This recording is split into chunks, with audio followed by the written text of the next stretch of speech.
बच्चों, कैसे हैं?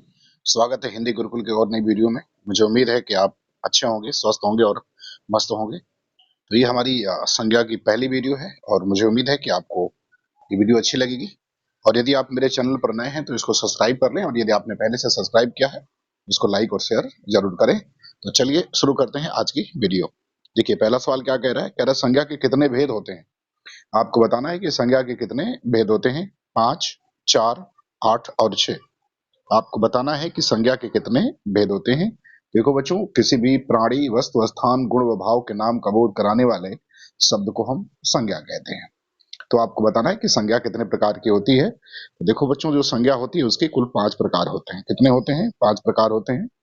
कौन कौन सी? तो व्यक्तिवाचक संज्ञा, भाववाचक संज्ञा, जातिवाचक संज्ञा, समूहवाचक संज्ञा और द्रव्यवाचक संज्ञा। ये कुल इसके कितने भेद होते हैं? 5 भेद होते हैं। चलिए अगला देखते हैं, दूसरा क्या कह रहा है। कह रहा है घर, पहाड़ और नदी किस संज्ञा के भेद के अंतर्गत आएगा। कह रहा है कि घर, पहाड़ और नदी किस संज्ञा के भेद के अंतर्गत आएगा।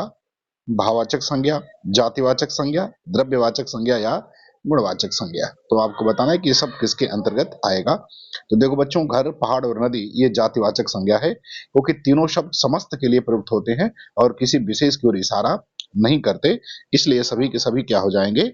ये सभी के सभी जो है वो जातिवाचक संज्ञा हो जाएंगे। इसलिए दूसरे का उत्तर जो हो जाएगा वो बी सही हो जाएगा। चलिए तीसरा देखिए क्या कह रहा है। कह रहा है कि निम्नलिखित में से द्रव्यवाचक संज्ञा का उदाहरण है। कह रहा है निम्नलिखित में से द्रव्यवाचक संज्ञा का उदाहरण है। ए टाटा चाय, बी पूर्व, सी फल और डी उत्साह। तो आपको ये बताना है कि इसमें द्रव्यवाचक संज्ञा का उदाहरण कौन है। टाटा चाय है, पूर्व है, फल है या उत्साह है। तो देखो बच्चों, इसमें जो द्रव्यवाचक संज्ञा हो जाएगी वो हो जाएगी क्या? फल। क्या हो जाएगा? फल हो जाएगा। जबकि टाटा चाय और पूर्व ये दोनों जो है ये व्यक्तिवाचक संज्ञा के उदाहरण हो जाएंगे, और उत्साह जो है वो भाववाचक संज्ञा का उदाहरण हो जाएगा। इसलिए तीसरा उत्तर इसका सही होगा। चलिए चौथा क्या कह रहा है, देखिए। कह रहा है कि प्रयागराज संज्ञा की दृष्टि से है। आपको बताना है कि प्रयागराज संज्ञा की दृष्टि से क्या है। जातिवाचक संज्ञा है, द्रव्यवाचक संज्ञा है, भाववाचक संज्ञा है या व्यक्तिवाचक संज्ञा है। तो आपको बताना है कि प्रयागराज क्या है।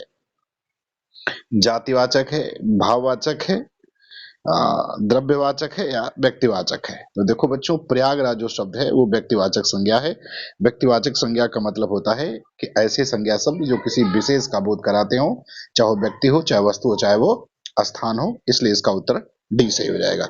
चलिए पांचवा देखिए क्या कह रहे हैं। कह रहे हैं संसद शब्द में संज्ञा है। आपको बताना है कि संसद शब्द में संज्ञा है। देखो जो संज्ञाएं समूह का बोध कराती हैं उसको हम समूहवाचक संज्ञा कहते हैं। तो संसद जो शब्द होगा इसमें ना जातिवाचक होगा, ना ही भाववाचक होगा और ना ही व्यक्तिवाचक होगा, बल्कि संसद शब्द से हमें समूह का बोध होता है, अतः यह जो है समूह बोधक संज्ञा या समूहवाचक संज्ञा हो जाएगी। तो संसद का उत्तर जो हो जाएगा, संसद किस प्रकार की संज्ञा है? तो समूहवाचक संज्ञा है, और पांचवें का उत्तर सी हो जाएगा। चलिए छठवां देखिए क्या कह रहा है। कह रहा स्त्रीत्व में कौन सी संज्ञा है। कह रहा है कि स्त्रीत्व में कौन सी संज्ञा है। जातिवाचक है, व्यक्तिवाचक है, भाववाचक है या समूहवाचक है। तो आपको बताना है कि स्त्रीत्व में कौन सी संज्ञा होगी। जातिवाचक होगी, व्यक्तिवाचक होगी, भाववाचक होगी या समूहवाचक संज्ञा होगी। तो देखो बच्चों, स्त्रीत्व जो है वो भाववाचक संज्ञा है, क्योंकि इसमें किसी प्राणी के गुण का बोध हो रहा है। स्त्री का गुण उसका स्त्रीत्व होता है, और जो एक भाव है, इसलिए जो है इसमें कौन सी संज्ञा हो जाएगी? भाववाचक संज्ञा हो जाएगी। उत्तर कौन सा सही हो जाएगा? सी सही हो जाएगा। चलिए अगला देखते हैं। कह रहा है कौन प्रत्यय लगने से मधुर विशेषण भाववाचक संज्ञा में परिवर्तित हो जाएगा। कह रहा है कौन सा प्रत्यय लगाने से मधुर शब्द जो है वो विशेषण, मधुर विशेष जो विशेषण शब्द है वो भाववाचक में परिवर्तित हो जाएगा। तो लगाने से, ता लगाने से, तम लगाने से या पन लगाने से।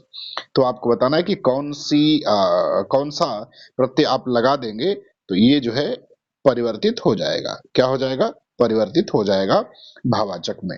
तो आपको बताना है कि सातवें का उत्तर जो है वो क्या होगा। तो देखो बच्चों, इसमें हम अगर ता लगा देंगे, क्या लगा देंगे? ता, अर्थात बी ऑप्शन। तो सातवें का बी से हो जाएगा, ता लगा देंगे तो मधुर का क्या हो जाएगा? मधुरता हो जाएगा, और यह जो है भाववाचक संज्ञा में परिवर्तित हो जाएगी। जैसे उदारता होता है, योग्यता होता है, कायरता होता है, सफलता होता है, तो ये सब ता लगा दे, दास्ता होता है, ये ता लगा देने से संज्ञाएं जो है वो विशेषण जो है वो भाववाचक संज्ञा में परिवर्तित हो जाएगा। चलिए आठवां देखते हैं क्या कह रहा है। कह रहा है लड़का दौड़ता है, इस वाक्य में लड़का किस संज्ञा का उदाहरण है। कह रहा है लड़का दौड़ता है, इस वाक्य में लड़का किस संज्ञा का उदाहरण है। व्यक्तिवाचक का, समूहवाचक का, भाववाचक का या जातिवाचक का। तो आपको बताना है कि लड़का दौड़ता है, इस वाक्य में लड़का किस संज्ञा का उदाहरण है। व्यक्तिवाचक संज्ञा का उदाहरण है, समूहवाचक संज्ञा का उदाहरण है, भाववाचक संज्ञा का उदाहरण है या जातिवाची संज्ञा का उदाहरण है। बताइए लड़का दौड़ता है, देखिए इसमें शब्द लड़का है और लड़का जो शब्द है वो जातिवाचक संज्ञा का उदाहरण है, क्योंकि यह पूरी लड़कों की जाति का बोध करा रहा है, इसलिए इसमें क्या हो जाएगा, जातिवाचक हो जाएगा, अर्थात आठवें का उत्तर डी सही हो जाएगा। चलिए नवा देखते हैं क्या कह रहा है। कह रहे आज भी भारत में महात्मा गांधी पैदा होते हैं, वाक्य में महात्मा गांधी कौन सी संज्ञा है। कह रहे आज भी भारत में महात्मा गांधी पैदा होते हैं, इस वाक्य में महात्मा गांधी कौन सी संज्ञा का उदाहरण होगा। समूहवाचक संज्ञा का, भाववाचक संज्ञा का, जातिवाचक संज्ञा का या व्यक्तिवाचक संज्ञा का। तो आपको नवीं का उत्तर जो है वो बताना है कि कौन सी संज्ञा का उदाहरण होगा। तो नवीं का उत्तर बताइए। देखिए बच्चों इसमें उत्तर जो हो जाएगा वो हो जाएगा क्या, वो जातिवाचक संज्ञा हो जाएगा। जातिवाचक संज्ञा, क्योंकि यहाँ महात्मा गांधी के समान गुणों को रखने वाले लोगों की बात हो रही है, ना कि सिर्फ महात्मा गांधी की बात हो रही है। और जिस शब्द से एक जाति के सभी प्राणियों अथवा वस्तुओं का बोध होता है उसे हम जातिवाचक संज्ञा कहते हैं, इसलिए इसमें जो है जातिवाचक संज्ञा होगी। तो नवा का उत्तर सी सही हो जाएगा। चलिए दसवां में देखिए क्या कह रहा है। कह रहा है कि निम्नलिखित विकल्पों में से किस विकल्प में सभी शब्द व्यक्तिवाचक संज्ञाएं हैं। कह रहा है कि निम्नलिखित विकल्पों में से किस विकल्प में सभी शब्द जो है वो व्यक्तिवाचक संज्ञाएं हैं, आपको बताना है कि व्यक्तिवाचक संज्ञाएं हैं। ए ममत्व बैल राधेश्याम, बी राधेश्याम पन्ना लाल हिमालय, सी आम साधना ऊंचाई और डी उदासी शेर और चालाकी। तो आपको बताना है कि कौन सा विकल्प है जिसमें सभी जो है वो व्यक्तिवाचक संज्ञाएं हैं, आपको 10वें का उत्तर बताना है। तो देखो बच्चों इसमें बी ऑप्शन जो हो जाएगा ना, वो इसमें सभी के सभी जो है किसके उदाहरण है, व्यक्तिवाचक के उदाहरण है। जबकि ममत्व, ऊंचाई, चालाकी और उदासी ये सब भाववाचक हैं। बैल, आम और शेर ये व्यक्तिवाचक संज्ञा है। बैल, आम और शेर व्यक्तिवाचक संज्ञा हो जाएंगे। ममत्व, ऊंचाई, चालाकी, उदासी ये भाववाचक संज्ञा हो जाएंगे। राधेश्याम, पन्ना लाल और हिमालय ये व्यक्तिवाचक संज्ञा हो जाएंगे, इसलिए 10वें का उत्तर बी सही हो जाएगा। चलिए 11 में क्या कह रहे हैं। कह रहे निम्नलिखित में से कौन सा शब्द समूहवाचक संज्ञा है। कह रहे निम्नलिखित में से कौन सा शब्द समूहवाचक संज्ञा है। ए गिरोह, बी पेड़, सी शहर और डी इनमें से कोई नहीं। तो आपको बताना है कि कौन सा शब्द समूहवाचक संज्ञा है इसमें से। ए गिरोह, बी पेड़, सी शहर और डी इनमें से कोई नहीं। तो 11 का उत्तर आपको बताना है। तो देखो बच्चों गिरोह शब्द जो है वो किसका उदाहरण है, समूहवाचक संज्ञा का उदाहरण है, तो पहला वाला ऑप्शन सही हो जाएगा। जबकि पेड़ और शहर शब्द जातिवाचक संज्ञा के उदाहरण है। किसके उदाहरण है, जातिवाचक संज्ञा के उदाहरण है। चलिए अगला देखते हैं 12 में क्या कह रहा है। कह रहे दिए गए वाक्य में रेखांकित भाग में किस प्रकार की संज्ञा है ज्ञात कीजिए। पक्षी ऊंची उड़ान उड़ रहे हैं, पक्षी ऊंची उड़ान उड़ रहे हैं, आपको बताना है कि इसमें किस प्रकार की संज्ञा का प्रयोग हुआ है। व्यक्तिवाचक संज्ञा का, जातिवाचक संज्ञा का, भाववाचक संज्ञा का या समूहवाचक संज्ञा का। तो आपको बताना है कि किस तरह की संज्ञा का प्रयोग किया गया है। तो देखिए बच्चों इस वाक्य में संज्ञा जो है वो भाववाचक संज्ञा का, उड़ान जो है वो भाववाचक संज्ञा है, इसलिए इसमें उत्तर जो है वो सी से हो जाएगा, 12 का सी हो जाएगा। चलिए 13 में देखिए। कह रहे कि राजू ईमानदारी से काम करता है, रेखांकित शब्द में कौन सी संज्ञा है। क्या होना चाहिए, कौन सी संज्ञा है, इसमें सी होगा, कौन सी संज्ञा है। कह रहा है कि राजू ईमानदारी से काम करता है, रेखांकित अंश में कौन सी संज्ञा है। व्यक्तिवाचक है, भाववाचक है, जातिवाचक है या द्रव्यवाचक है। तो आपको बताना है कि कौन सी संज्ञा जो है प्रयोग हुआ है इसमें। कौन, राजू ईमानदारी से काम करता है, आपको ये बताना है। तो देखो बच्चों ईमानदारी जो है वो क्या है, वो भाव है। यहाँ ईमानदारी शब्द राजू के गुण क्रिया का बोध कराता है, इसलिए जो संज्ञा क्या हो जाएगी, भाववाचक हो जाएगी। तो उत्तर कौन सा हो जाएगा, 13 का बी सही हो जाएगा। चलिए अगला देखिए 14 में क्या कह रहा है, कह रहा है बाजार शब्द के से किस संज्ञा का बोध होता है। कह रहा है बाजार शब्द से किस संज्ञा का बोध होता है, भाववाचक का, समूहवाचक का, जातिवाचक का या व्यक्तिवाचक का। कह रहा है कि बाजार शब्द से किस संज्ञा का बोध होता है, भाववाचक का, समूहवाचक का, जातिवाचक का या व्यक्तिवाचक का। तो आपको बताना है कि बाजार से किसका बोध होता है। देखो बच्चों, बाजार लोगों और दुकानों का समूह है, अतः इसे समूहवाचक संज्ञा का बोध होता है। उत्तर क्या हो जाएगा, बी हो जाएगा। तो 14 का कौन सा सही होगा, बी सही हो जाएगा। चलिए 15 में देखते हैं क्या कह रहा है, कर इनमें से व्यक्तिवाचक संज्ञा कौन सी है। कह रहा है इनमें से व्यक्तिवाचक संज्ञा कौन सी है। तो आपको बताना है कि इनमें से कौन सी संज्ञा व्यक्तिवाचक है, सर्वस्व, अहंकार, अपनत्व और रामायण। तो आपको बताना है कि कौन सी संज्ञा जो है इसमें व्यक्तिवाचक संज्ञा है। तो देखो बच्चों, रामायण जो है वो व्यक्तिवाचक संज्ञा है, क्योंकि यह विशेष प्रकार का गंध है, विशेष प्रकार का ग्रंथ है। तो इसलिए रामायण जो शब्द है वो इसमें क्या हो जाएगा, व्यक्तिवाचक संज्ञा हो जाएगा।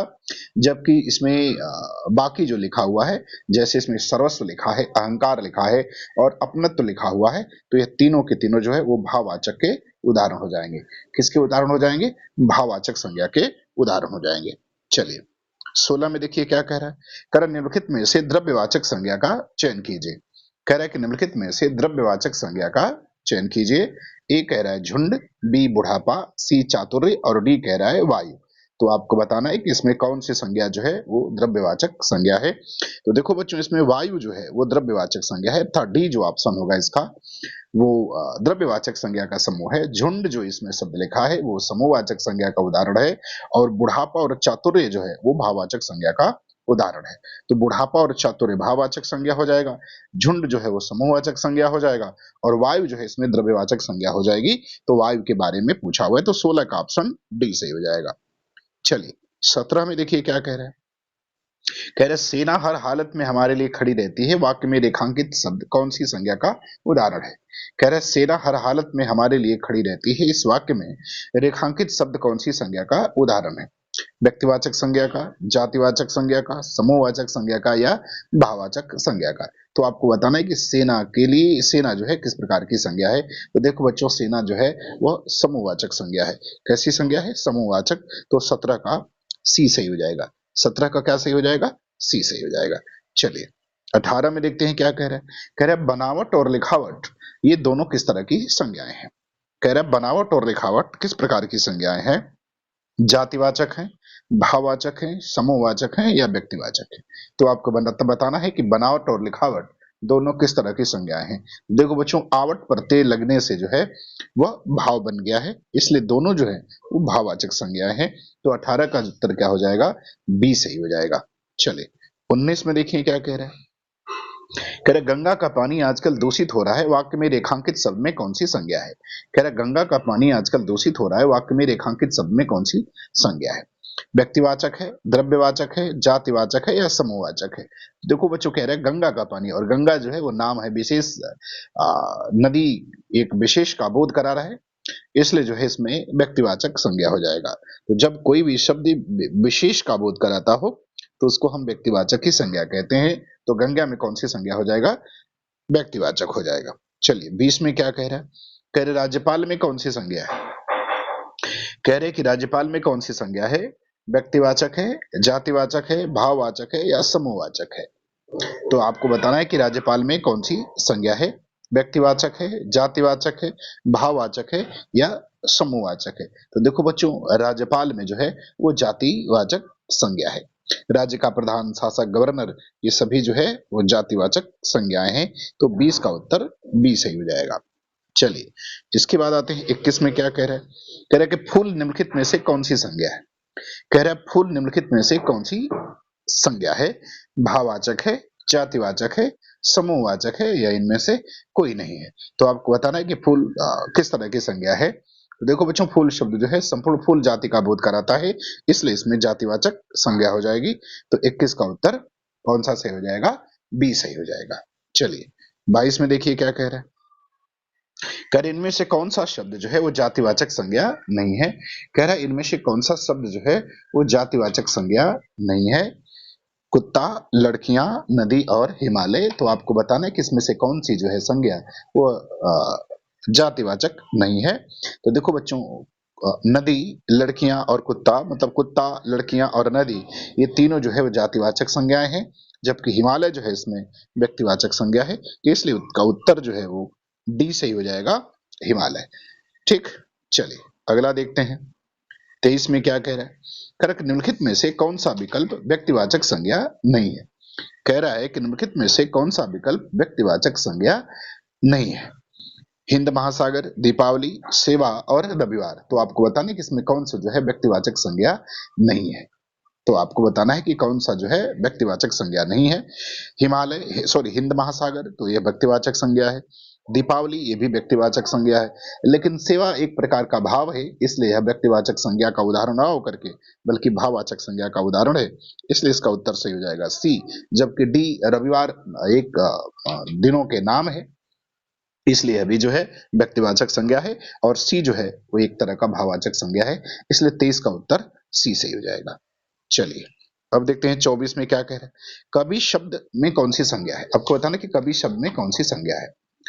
तो देखो बच्चों, व्यक्तिवाचक है, जातिवाचक है, द्रव्यवाचक है या समूहवाचक है। देखो बच्चों, कवि जो शब्द है इसे संपूर्ण कवि जाति का बोध हो रहा है, इसलिए इसमें जातिवाचक संज्ञा है। कौन सी संज्ञा होगी? तो इसमें जातिवाचक संज्ञा होगी। तो 24 का उत्तर क्या सही हो जाएगा? बी सही हो जाएगा। चलिए 25 में क्या पूछ रहे हैं? कह रहे बच्चे स्कूल जाते हैं। क्या कह रहा है? बच्चे स्कूल जाते हैं, इस वाक्य में किस प्रकार की संज्ञा है? जातिवाचक है, द्रव्यवाचक है, भाववाचक संज्ञा है या इनमें से कोई नहीं है? तो बच्चे स्कूल जाते हैं पूछा है, किस प्रकार की संज्ञा है? देखिए, बच्चे स्कूल जाते इस वाक्य में जातिवाचक संज्ञा है, क्योंकि वाक्य में बच्चे व स्कूल शब्द जातिवाचक संज्ञा की श्रेणी में आते हैं, इसलिए इसमें जो है कौन सी संज्ञा होगी? जातिवाचक हो जाएगी, इसलिए 25 का कौन सा उत्तर सही होगा? ए सही हो जाएगा। चलिए 26 में क्या कह रहा है? कह रहा है घी कौन सी संज्ञा है? कह रहा है घी कौन सी संज्ञा है? व्यक्तिवाचक संज्ञा है, भाववाचक संज्ञा है, जातिवाचक संज्ञा है या फिर द्रव्यवाचक संज्ञा है? तो आपको बताना है कि घी किस प्रकार की संज्ञा है। तो देखो बच्चों, घी शब्द जो है वो द्रव्यवाचक संज्ञा है। किस तरह की संज्ञा है? द्रव्यवाचक संज्ञा है। ऐसी संज्ञाएं जो मापी और जो तौली जाती हैं, ऐसी जो शब्द जिसका बोध जो है मापने और तौलने से होता है, वो सभी जो है वो द्रव्यवाचक, ऐसा जैसे द्रव्य का बोध होता है, पदार्थ का बोध होता है, तो जो है वो द्रव्यवाचक संज्ञाओं के अंतर्गत आती हैं। इसलिए 26 का उत्तर जो है वो डी सही हो जाएगा। चलिए 27 में क्या कह रहा है? किस विकल्प के सभी शब्द भाववाचक संज्ञा है? कह रहा है किस विकल्प के सभी शब्द जो है वो भाववाचक संज्ञा है। तो आपको बताना है कि किस विकल्प के सभी शब्द जो है वो भाववाचक संज्ञा है। ए कह रहा है बालक, प्रीति, अनेकता। बी कह रहा है पशुता, पुस्तक और शौर्य। सी कह रहा है सौंदर्य, अपनापन और निपुण। और डी कह रहा है ईर्ष्या, बचपन और नैतिकता। तो आपको बताना है कि किसमें के सभी शब्द जो है वो भाववाचक संज्ञा है। तो देखो बच्चों, जो 27 का उत्तर हो जाएगा वो हो जाएगा डी, क्योंकि इसमें ईर्ष्या, बचपन और नैतिकता ये सभी के सभी क्या है? ये सभी के सभी भाववाचक संज्ञा के जो है उदाहरण है। जबकि पुस्तक और बालक जो है इसमें जातिवाचक संज्ञा के उदाहरण है। निपुण जो है वो एक तरह का विशेषण जो है वो शब्द है। किस तरह का? निपुण जो है एक शब्द है, जबकि पशुता, शौर्य, सौंदर्य, अपनापन और प्रीति ये भी भाववाचक संज्ञा के उदाहरण है। ठीक, चलिए तो 27 का उत्तर डी हो जाएगा। 28 में देखिए क्या कह रहा है? टीम शब्द किस संज्ञा का उदाहरण है? कह रहा है टीम शब्द किस संज्ञा का उदाहरण है। तो आपको बताना है कि टीम शब्द जो है वो किस संज्ञा का उदाहरण है? व्यक्तिवाचक संज्ञा का, जातिवाचक संज्ञा का, द्रव्यवाचक संज्ञा का या समूहवाचक संज्ञा का? तो आपको बताना है कि टीम शब्द जो है किस संज्ञा का उदाहरण है। तो देखो बच्चों, टीम मतलब एक समूह का बोध कराती है, इसलिए इसमें समूहवाचक संज्ञा हो जाएगा। क्या हो जाएगा? समूहवाचक संज्ञा हो जाएगा, अर्थात डी ऑप्शन जो है सही हो जाएगा। चलिए 29 में क्या कह रहा है? कह रहा है निम्नलिखित में से जातिवाचक संज्ञा कौन सी है? कह रहा है कि निम्नलिखित में से जातिवाचक संज्ञा वो कौन सी है? तो आपको ये बताना है कि निम्नलिखित में कौन सी संज्ञा जो है वो जातिवाचक है। पुस्तक, होली, चढ़ाई और जुलाई। तो आपको बताना है कि कौन सी संज्ञा जो है इसमें जातिवाचक संज्ञा का उदाहरण है। देखो बेटा, होली और जुलाई जो है ये दोनों व्यक्तिवाचक संज्ञा के उदाहरण है। चढ़ाई जो है वो भाववाचक संज्ञा का उदाहरण है, इसलिए पुस्तक जो हो जाएगा इसमें वह जातिवाचक संज्ञा का उदाहरण हो जाएगा, अर्थात ऑप्शन ए सही हो जाएगा। तो 29 का ए सही होगा। चलिए और आज का अंतिम सवाल कह रहा है कि महात्म्य में कौन सी संज्ञा है? आपको बताना है कि महात्म्य शब्द जो लिखा हुआ है, इस महात्म्य शब्द में कौन सी संज्ञा होती है? महात्म्य शब्द में आपको संज्ञा बतानी है कि महात्म्य शब्द में कौन सी संज्ञा होगी। व्यक्तिवाचक होगी, ये जातिवाचक होगी, समूहवाचक होगी या भाववाचक होगी। तो देखो बच्चों, महात्म में जो शब्द है उसमें भाववाचक संज्ञा होती है। कौन सी संज्ञा होती है? भाववाचक होती है, अर्थात उत्तर इसका क्या हो जाएगा? डी सही हो जाएगा। ठीक है, तो मुझे उम्मीद है कि आपको मेरी वीडियो पसंद आई होगी, और अगर अच्छी लगी तो आप इसको लाइक, शेयर और सब्सक्राइब जरूर करें। धन्यवाद।